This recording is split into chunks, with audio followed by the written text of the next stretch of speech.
Bismillahirrahmanirrahim. Assalamualaikum warahmatullahi wabarakatuh. Yang terhormat Ibu Dinia selaku dosen pembimbing mata kuliah mekanika dan teman-teman yang berbahagia. Puji syukur marilah kita panjatkan kepada Allah Subhanahu wa taala dan sholawat beserta salam semoga selalu tercurah kepada baginda Rasulullah Muhammad sallallahu alaihi wasallam. Adapun materi yang akan kami sampaikan di sini mengenai usaha dan energi. Baiklah, sebelum kami menyampaikan materi, terlebih dahulu saya akan memperkenalkan anggota kelompok saya yang terdiri dari Ina Lestari dan Zahwa Rizkina.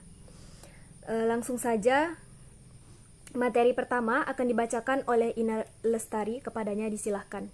Saya Ina Lestari akan membahas tentang usaha, rumusnya, pengertiannya, dan lain sebagainya, dan pengertian energi beserta penjelasan dari energi listrik. Materi yang pertama yang akan kita bahas yaitu mengenai usaha. Sebelumnya, kita akan membahas tentang pengertian usaha sebelum kita lanjut jauh mempelajari rumus-rumus dari usaha. Jadi, apa sih pengertian usaha itu sendiri? Jadi, dalam pengertian umum, usaha adalah segala sesuatu yang dilakukan oleh manusia. Misalnya, Zahwa belajar dengan giat dalam usahanya untuk mendapatkan ranking di kelas. Itu pengertian usaha dalam umum ya teman-teman. Bagaimana pengertian usaha dalam fisika? Baik, dalam fisika, usaha adalah apa yang dihasilkan gaya ketika gaya itu bekerja pada suatu benda. Nah, definisi lain dari usaha yaitu sebagai hasil kali besar perpindahan dengan komponen gaya yang sejajar dengan perpindahan. Biasanya, usaha disimbolkan dengan huruf W. Dengan satuannya tak lain dan tak bukan adalah joule. Bagaimana usaha menurut para ahli? Menurut Cliff Notes, konsep usaha dalam fisika jauh lebih sempit daripada penggunaan kata yang umum. Usaha dilakukan pada suatu objek ketika memberikan gaya agar objek tersebut bergerak pada jarak tertentu. Seseorang yang memegang benda berat tidak bekerja secara fisik karena gaya tidak menggerakkan benda tersebut. Masuklah kita ke bagian rumus-rumus dari usaha, di mana rumus usaha W sama dengan F dikali S. Dengan W sendiri adalah usaha dengan satuan joule, dan F adalah gaya dengan satuan Newton, dan S sama dengan jarak, satuannya meter. Dan rumus yang kedua yaitu W sama dengan M dikali A dikali S. W usaha dengan satuan joule, M massa dengan satuan kilogram, A percepatan dengan satuan meter per sekon kuadrat, dan S jarak dengan satuan meter. Langsung saja kita aplikasikan rumus-rumus tersebut ke dalam contoh soal yang akan saya bahas nanti. Let's go! Akan membahas contoh soal yang pertama, di mana soalnya adalah berapa usaha yang dibutuhkan untuk memindahkan batu seberat 100 kg dengan jarak perpindahan sejauh 2 meter dengan percepatan 9,8. Langsung saja kita tulis diketahui M atau massa batu sebesar 100 kg dengan jarak perpindahan, maka simbolnya S 2 meter, dan A percepatan 9,8. Maka yang ditanya W sama dengan, kita menggunakan rumus yang pertama yaitu W sama dengan M dikali A dikali S. M 100 kilo, A 9,8, dan S 2 meter. Maka didapatlah hasil 100 dikali 9,8 dikali 2 jadi 1960 joule. Jadi dari contoh soal yang pertama didapatlah hasil 1960 joule. Selanjutnya yaitu contoh soal kedua. Sebuah kotak ditarik dengan gaya sebesar 12 Newton. Jika kotak berpindah 4 meter ke kanan, tentukan usaha yang dilakukan gaya pada kotak tersebut. Langsung saja. Diketahui F gaya sebesar 12 Newton. Jika kotak berpindah ke kanan 4 meter, berarti S 4 meter. Maka yang ditanya adalah W, usaha. Rumus. Kita pakai rumus yang kedua. W sama dengan F dikali S. Maka W sama dengan F-nya adalah 12 dikali 4 sama dengan 48 joule. Maka contoh soal nomor 2 ini hasilnya 48 joule. Nah, pertanyaannya, adakah usaha yang bernilai 0? Maka jawabannya ada.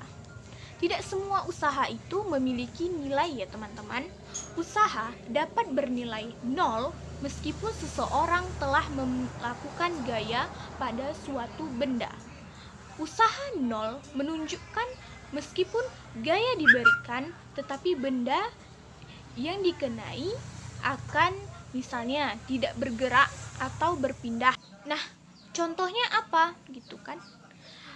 Ketika kita mendorong dinding dan tidak terjadi perpindahan, berarti dinding itu tetap diam ya teman-teman. Berarti usahanya sama dengan 0. Meskipun kita mendorongnya sekuat tenaga, tapi dinding tersebut tidak bergerak. Selanjutnya yaitu bernilai 0 apabila arah perpindahan benda tegak lurus terhadap arah gaya bekerja. Contoh, seseorang dengan susah payah nih memikul alat kerjanya yang berat, tetapi usahanya itu sama dengan 0.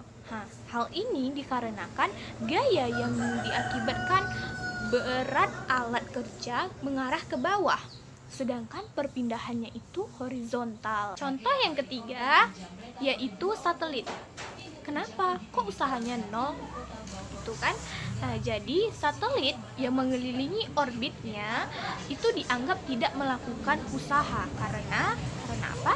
Karena percepatannya itu adalah 0. Selanjutnya, ketika melakukan usaha dan melakukannya secara berulang-ulang, misalnya nih, kita mengangkat batu dari halaman rumah ke samping rumah, maka harus mengangkatnya secara bolak-balik karena tidak mungkin kita akan membawa batu tersebut secara sekaligus.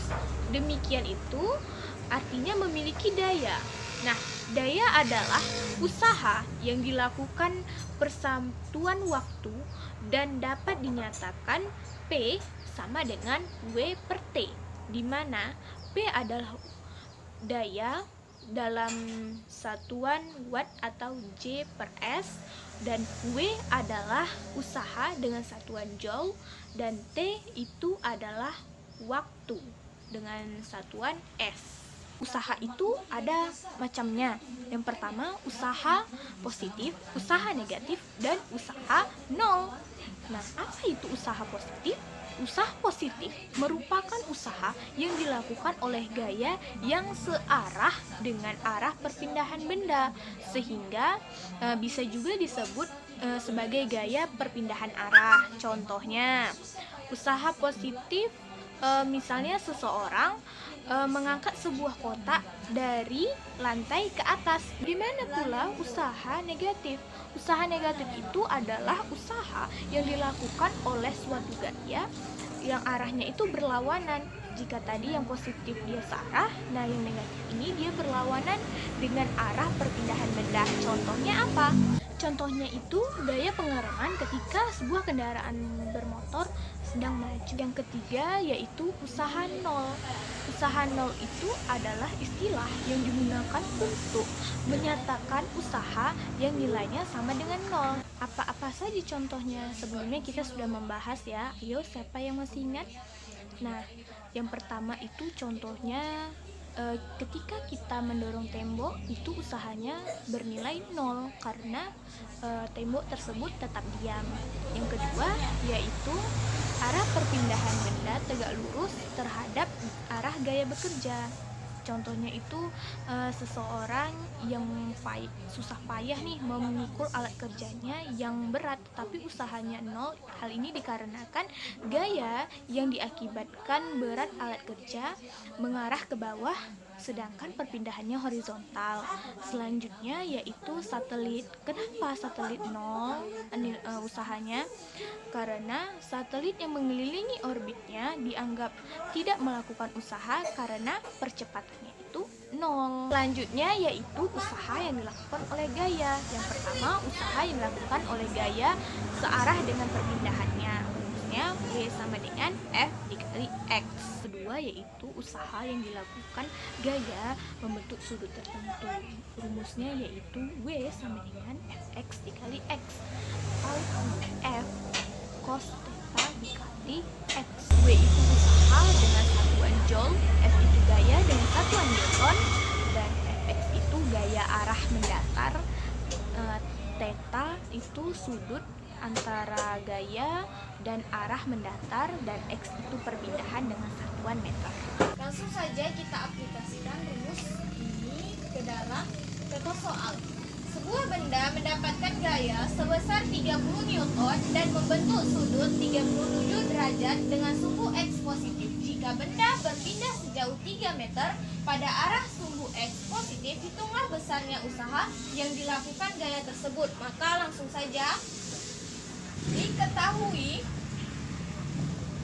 F gaya sebesar 30 Newton dengan sudut 37 derajat dan perpindahan X 3 meter. Maka yang ditanya yaitu W sama dengan rumusnya W sama dengan F dikali cos theta dikali X. W sama dengan 30 dikali 37 derajat dikali 3 sama dengan 30 dikali cos dari 37 derajat yaitu 0,8 dikali 3 sama dengan 72 joule. Yang ketiga itu usaha yang dilakukan banyak gaya dengan arah perpindahan sama. Rumusnya W sama dengan Fx1, Fx2, Fx3 sampai Fxn dikali X dikali Fxn dikali X. Langsung saja kita aplikasikan ke dalam rumus. Diketahui sudut yang pertama yaitu 37, berarti theta I sama dengan 37 derajat, dan yang kedua 60 derajat, maka gaya A 10 Newton, gaya B sama dengan 12 Newton, dan perpindahannya yaitu X sama dengan 4 meter.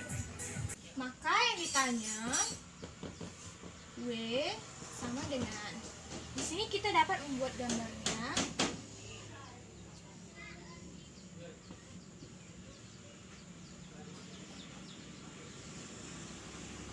Ini FB sama dengan 12 Newton,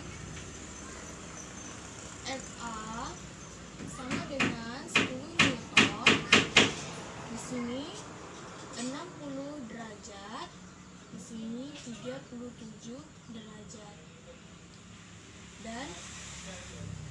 rendahannya 4 meter. Maka rumusnya W sama dengan FA ditambah FB dikali X. Jadi FA-nya 10 Newton dikali cos 37 derajat ditambah FB-nya 12 dikali cos dari 60 dikali perpindahannya 4 meter.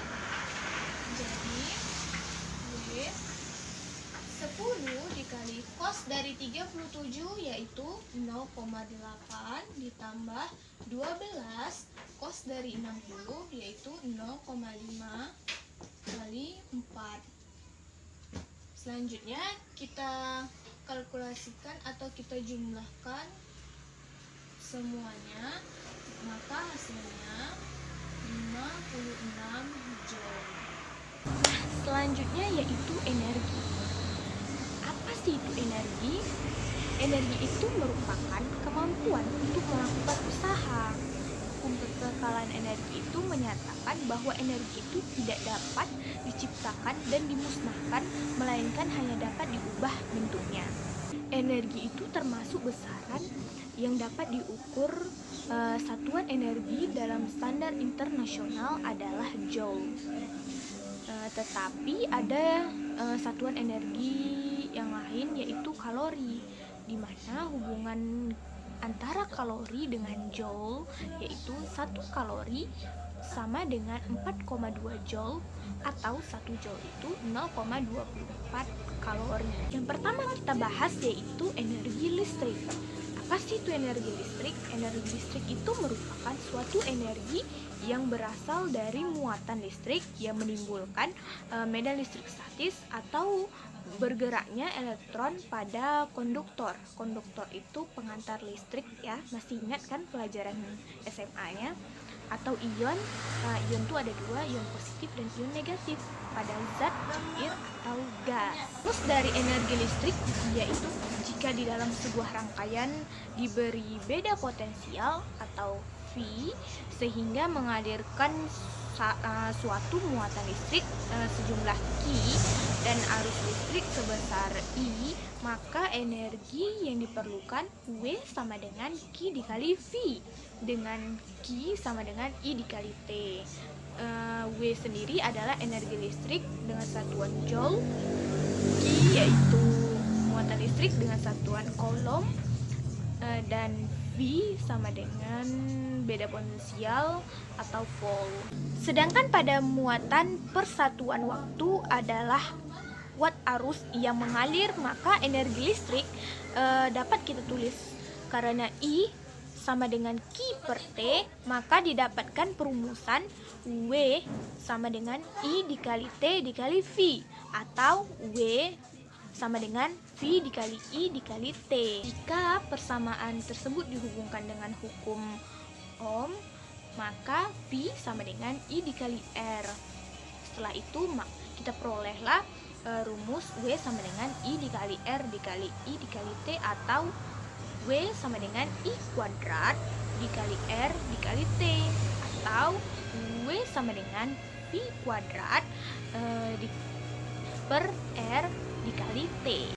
Jadi contoh soal dari energi listrik yaitu sebuah solder listrik yang bertegangan 110 volt dilalui arus 2 ampere, berapa kalor yang dihasilkan sesudah solder dialiri arus selama 20 menit?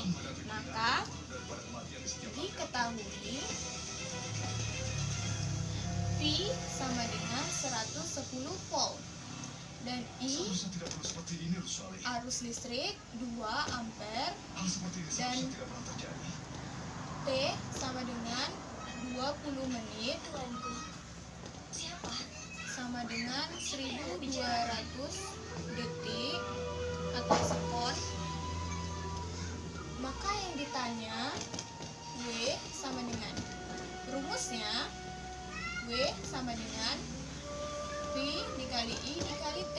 Maka 110 dikali 2 dikali 1200 sama dengan, maka hasilnya 264.000 joule atau 264 kilojoule.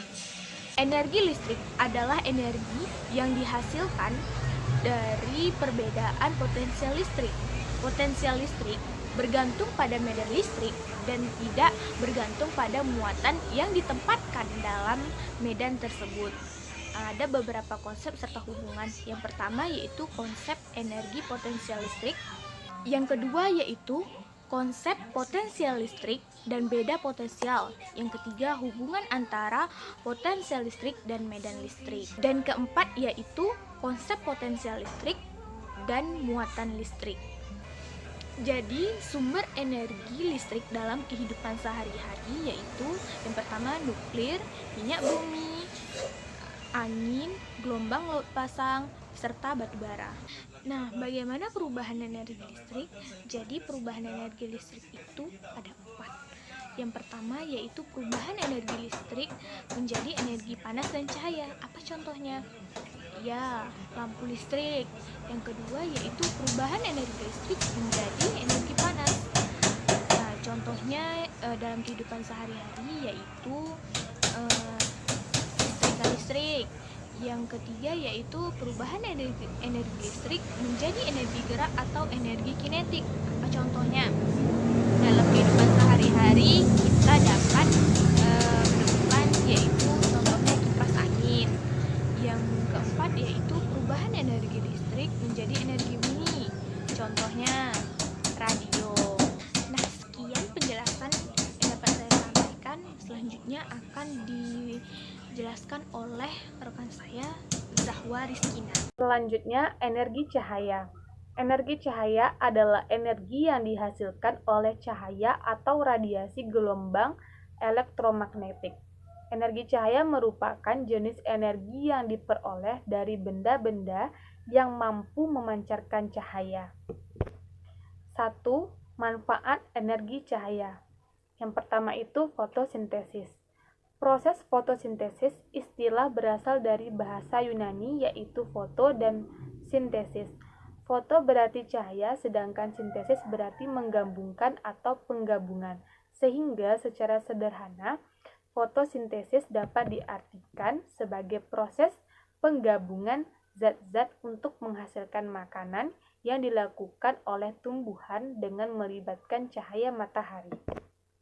Sehingga secara sederhana, fotosintesis dapat diartikan sebagai proses penggabungan zat-zat untuk menghasilkan makanan yang dilakukan oleh tumbuhan dengan melibatkan cahaya matahari dan enzim. Proses fotosintesis ini biasanya dilakukan oleh tumbuhan beberapa jenis alga dan juga bakteri yang memiliki kloroplas untuk menghasilkan energi atau nutrisi yang akan digunakan dalam berbagai aktivitas. Zat-zat yang perlu digunakan untuk fotosintesis antara lain adalah air, mineral, dan karbon dioksida. Cahaya matahari yang digunakan dalam proses fotosintesis adalah spektrum, cahaya tampak, ari ungu sampai merah. Selama proses fotosintesis dihasilkan karbohidrat dan oksigen. Ada beberapa manfaat yang dapat diperoleh pada proses fotosintesis, yaitu yang pertama, memproduksi zat makanan berupa glukosa.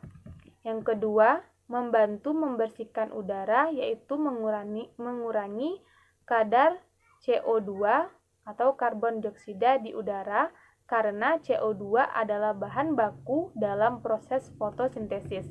Yang ketiga, kemampuan tumbuhan berfotosintesis menyebabkan sisa-sisa tumbuhan yang hidup di masa lalu tertimbun di dalam tanah selama berjuta-juta tahun menjadi batu bara, sehingga menjadi salah satu sumber energi saat ini. Secara umum, para ahli menjabarkan proses fotosintesis menjadi reaksi terang dan reaksi gelap. Yang pertama itu reaksi terang. Reaksi terang merupakan reaksi fotosintesis yang memerlukan cahaya. Reaksi terang terjadi di tilakoid, yaitu struktur cakram yang terbentuk dari pelipatan membran dan kloroplas. Yang kedua itu reaksi gelap. Reaksi gelap merupakan reaksi lanjutan dari reaksi terang dalam proses fotosintesis. Reaksi gelap ini tidak membutuhkan cahaya dan terjadi pada bagian kloroplas yang disebut atroma. Faktor yang memengaruhi fotosintesis. Menurut Lakitan 1993, laju fotosintesis dapat dipengaruhi oleh beberapa faktor, yaitu sebagai berikut. Yang pertama itu intensitas cahaya, yang kedua konsentrasi karbon dioksida, yang ketiga suhu, yang keempat kadar air, yang kelima kadar fotosintat atau hasil fotosintesis, yang keenam tahap pertumbuhan. 2. Sinar X. Tak seorang pun membantah bahwa berjuta-juta manusia telah tertolong nyawanya semenjak sinar X ditemukan. Penyinaran itu digunakan dokter untuk mendiagnosis segala sesuatu mulai dari TBC, tumor, sakit jantung, patah tulang, gigi yang terjepit, dan sebagainya. 3. Membantu penglihatan kita. Kita dapat melihat suatu benda karena benda tersebut memantulkan cahaya dan masuk ke dalam mata kita. Yang keempat, manfaat lain cahaya. Yang pertama itu kamera foto, sinar UV untuk menghilangkan flek-flek hitam di wajah, seluit, dan lain-lain, lampu dan alat penerangan lainnya, sebagai satuan jarak antar benda-benda langit, sinar ultraviolet untuk menjaga kesehatan kulit, asalkan tidak terlalu panas, digunakan untuk tumbuhan dari energi cahaya menjadi energi kimia dalam proses sintesis makanan, dan untuk menjemur pakaian, sepatu, dan alat rumah tangga lainnya. C. Energi kimia. Energi kimia adalah energi yang tersimpan dalam senyawa-senyawa kimia atau energi yang dapat dihasilkan karena reaksi kimia. Energi kimia ini dimiliki oleh benda-benda karena kemampuannya untuk melakukan perubahan dalam ikatan-ikatan molekulnya. Di alam semesta, pada umumnya atom-atom tidak terdiri sendiri, melainkan bergabung menjadi molekul-molekul, yaitu atom-atom yang sejenis bergabung menjadi satu membentuk molekul unsur kimia, sedangkan atom-atom yang berlainan jenis bergabung menjadi satu membentuk molekul senyawa kimia. Energi yang menyatukan atom-atom menjadi molekul adalah energi kimia. Proses perubahan ikatan-ikatan molekul yang menggunakan energi kimia disebut reaksi kimia. Reaksi kimia yang mengeluarkan panas disebut endoterm, sedangkan reaksi kimia yang mengeluarkan panas disebut reaksi ekstrem. Hampir semua reaksi kimia memerlukan panas.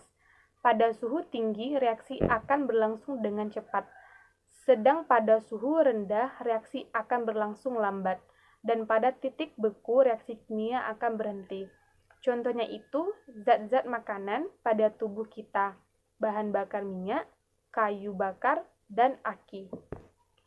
D. Energi bunyi. Energi bunyi adalah energi yang dihasilkan oleh getaran atau partikel-partikel udara di sekitar sumber bunyi, dengan menyebabkan partikel-partikel udara itu bergetar sehingga menimbulkan getaran bunyi. Berdasarkan frekuensinya, bunyi dibedakan menjadi 3. Yang pertama itu infrasonik, adalah bunyi yang sangat lemah atau rendah, getarannya itu kurang dari 2 getaran per detik, hanya hewan-hewan tertentu yang mampu mendengarkannya. Yang kedua, audiosonik, adalah bunyi yang biasa kita dengarkan, pada umumnya getarannya adalah 20 sampai dengan 20.000 getaran per detik. Yang ketiga, ultrasonik, adalah bunyi yang sangat kuat dan keras getarannya.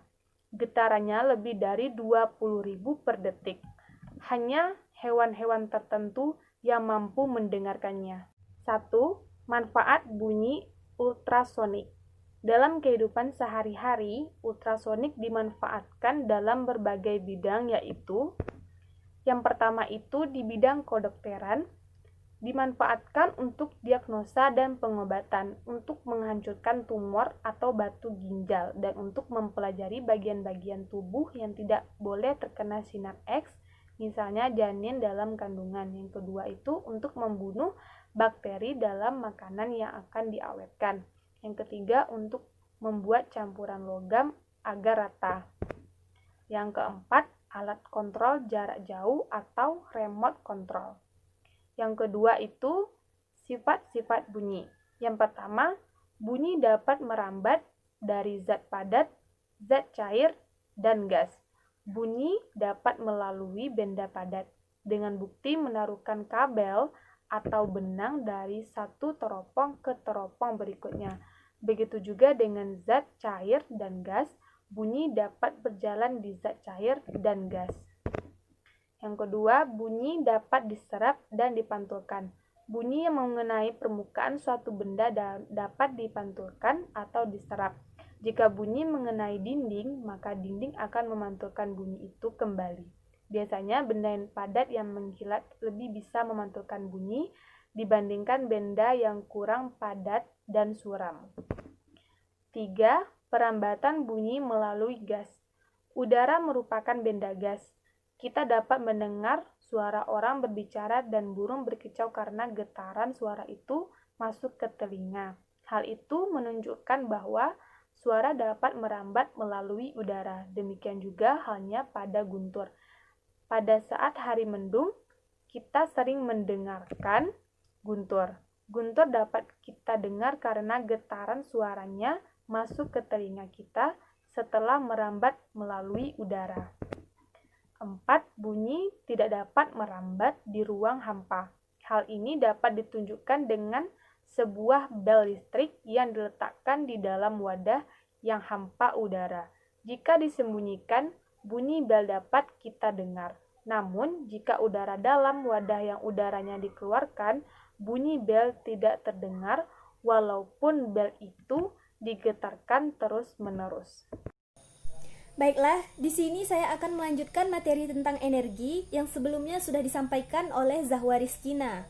Selanjutnya yaitu energi kinetik. Energi kinetik yaitu energi yang dimiliki benda karena geraknya. Terus energi ini memiliki beberapa jenis. Yang pertama energi radiasi atau yang sering disebut dengan energi elektromagnetik. Contohnya pada saat kita mendengarkan radio. Energi ini termasuk ke dalam energi kinetik karena radiasi mengalami pergerakan selama proses perubahan energi. Yang kedua, energi suara. Suara adalah gerakan atau getaran yang berasal dari berbagai macam material seperti air dan udara. Contohnya pada saat kita mendengar gong dipukul, pasti gong tersebut akan mengeluarkan suara dan menghasilkan getaran pada saat dipukul.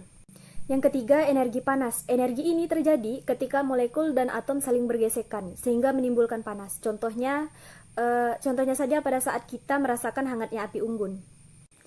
Yang terakhir, energi mekanik. Energi mekanik yaitu energi yang dimiliki oleh benda karena gerak dan posisinya. Contohnya pada saat roda berputar.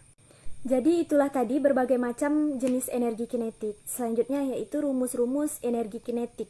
Ada berbagai macam rumus energi kinetik. Yang pertama, energi kinetik translasi atau rumus energi paling dasar, karena rumus ini digunakan ketika benda mengalami gerak pada garis lurus. Jadi, rumus energi kinetik translasi yaitu EK sama dengan setengah kali M kali V2. EK yaitu energi kinetik, satuannya Joule. M yaitu massa, satuannya kilogram. Dan V2 yaitu kecepatan, satuannya M per S. Selanjutnya energi rotasi. Energi ini terjadi pada sebuah objek yang sedang berputar. Rumusnya ER sama dengan setengah kali I kali omega pangkat 2. ER yaitu energi rotasi, I yaitu momen inersia, dan omega yaitu kecepatan sudut. Dan yang terakhir yaitu rumus energi relativistik. Energi ini terjadi ketika suatu benda bergerak dengan sangat cepat. Rumusnya EK sama dengan dalam kurung Y kurang 1 M kali C pangkat 2. Y yaitu konstanta relatif, M yaitu massa, dan C yaitu kecepatan cahaya. Nah, itulah tadi beberapa macam rumus dari energi kinetik. Selanjutnya, contoh energi kinetik dalam kehidupan sehari-hari. Contohnya saja pada saat kita menonton sepak bola. Tentunya di situ kita akan melihat bola itu menggelinding karena ditendang oleh pemainnya. Terus contoh lainnya pada saat kita mengetik komputer. Walaupun tubuh kita tidak bergerak atau bergeser, tetapi jemari kita akan terus bergerak. Jadi itulah sedikit contoh tentang energi kinetik dalam kehidupan sehari-hari. Baiklah, selanjutnya energi potensial. Energi potensial yaitu energi yang dimiliki benda karena berada pada posisi atau ketinggian tertentu.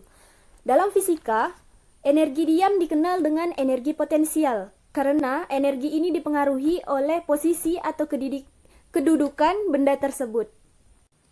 Energi potensial ini dibagi menjadi 4 jenis. Yang pertama, energi potensial gravitasi. Energi potensial gravitasi yaitu energi yang dimiliki suatu benda karena ketinggiannya di atas permukaan tanah. Jadi, rumus energi potensial gravitasi ini yaitu EP sama dengan M kali G kali H. EP yaitu energi potensial, satuannya joule, M yaitu massa benda, satuannya kilogram, G yaitu percepatan gravitasi, dan H yaitu ketinggian. Terus yang kedua, energi potensial listrik. Energi potensial listrik yaitu energi yang diperlukan untuk memindahkan muatan Q dari A ke B. Rumus energi potensial listrik adalah EP sama dengan K kali Q1 kali Q2 per R.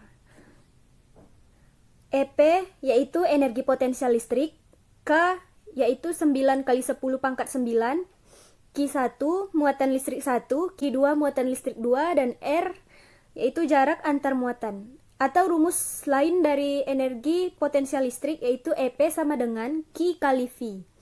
Q yaitu muatan listrik dan V yaitu beda potensial. Yang ketiga, energi potensial pegas. Energi potensial pegas yaitu usaha yang dilakukan pegas pada saat pegas mengalami pertambahan panjang. Rumus energi potensial pegas adalah EP sama dengan setengah kali K kali X pangkat 2. EP yaitu energi potensial pegas, satuannya joule. K yaitu konstanta pegas, satuannya N per M. Dan X yaitu perubahan posisi, satuannya M. Yang terakhir yaitu energi potensial kimia. Energi ini merupakan energi yang dikandung dalam molekul-molekul benda. Baiklah, selanjutnya contoh energi potensial dalam kehidupan sehari-hari. Yang pertama pada pegas. Ketika kita menekan pegas, maka energi tersebut akan tersimpan di dalam pegas. Dikatakan energi potensial karena energi tersebut hanya ada ketika pegas dalam posisi tertekan atau terenggang saja. Terus contoh yang kedua terdapat pada ketapel. Ketika kita meletakkan batu pada ujung karet ketapel, kemudian kita menarik lalu melepaskannya, maka batu tersebut akan terlontar. Jadi, energi yang kita berikan pada ketapel tersebut yaitu pada saat kita menarik dan menahan tali ketapel. Baiklah, pembahasan selanjutnya tentang energi mekanik. Energi mekanik yaitu energi yang dimiliki benda karena gerak dan kedudukannya. Energi mekanik terdiri dari energi kinetik dan energi potensial. Rumus energi mekanik yaitu EM sama dengan EK tambah EP. EM yaitu energi mekanik, EK energi kinetik, dan EP energi potensial. Hukum kekekalan energi mekanik berbunyi, energi mekanik benda akan selalu konstan atau tetap jika tidak ada gaya yang bekerja padanya. Rumus dari hukum kekekalan energi mekanik yaitu EM1 sama dengan EM2 hasilnya konstan. EM1 yaitu energi mekanik awal dan EM2 energi mekanik akhir. Satuannya joule. Atau EK1 tambah EP1 sama dengan EK2 tambah EP2, hasilnya konstan. EK1 yaitu energi kinetik awal, EK2 energi kinetik akhir, EP1 energi potensial awal, dan EP2 energi potensial akhir.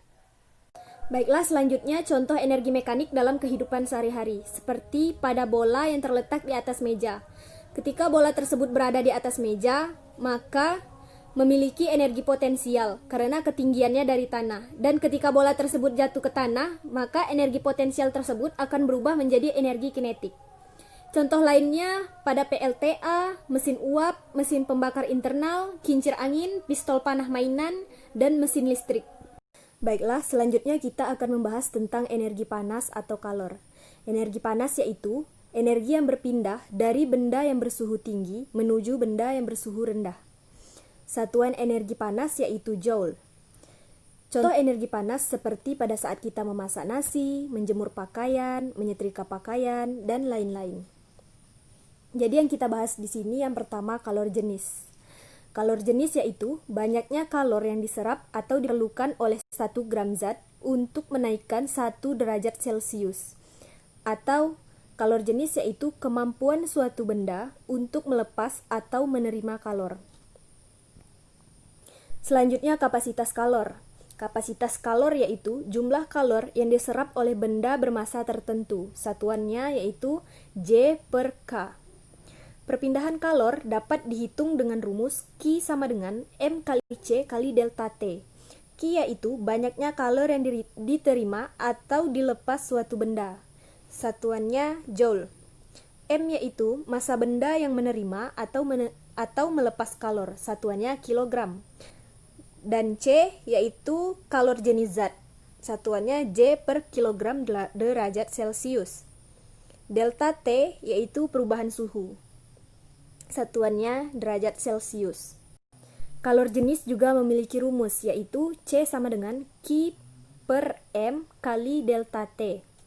C yaitu kalor jenis zat, satuannya kilogram. Q yaitu banyak kalor yang dilepas atau diterima benda, satuannya joule. M yaitu massa benda yang menerima atau melepas kalor, satuannya kilogram. Dan delta T yaitu perubahan suhu, satuannya Celcius. Terus rumus kapasitas kalor yaitu C sama dengan Q per delta T. C yaitu kapasitas kalor, satuannya J per K. Q yaitu banyaknya kalor, satuannya J. Dan delta T merupakan perubahan suhu, satuannya K. Ada rumus lain untuk kapasitas kalor, yaitu C sama dengan M kali C. C yaitu kapasitas kalor, satuannya J per K. M yaitu massa benda yang menerima atau melepaskan kalor, satuannya kilogram. Dan C satunya yaitu kalor jenis zat, satuannya J per kilogram kali K. Ada beberapa sumber energi panas. Jadi sumber energi panas itu dapat berasal dari matahari, bahan bakar, terus listrik, dan gesekan. Sumber panas yang berasal dari matahari. Matahari merupakan sumber energi yang sangat besar. Reaksi yang terjadi di matahari yaitu reaksi fusi, yaitu penggabungan inti-inti atom hidrogen membentuk inti-inti atom helium. Jadi salah satu dampak reaksi fusi tersebut adalah panas. Yang kedua, bahan bakar. Bahan bakar minyak bumi merupakan contoh energi panas yang berasal dari bahan bakar yang merupakan energi yang tidak dapat diperbaharui. Selanjutnya, sumber energi panas juga dapat berasal dari listrik. Salah satu energi panas yang dihasilkan oleh pembangkit listrik dapat bersumber dari panas bumi dan air.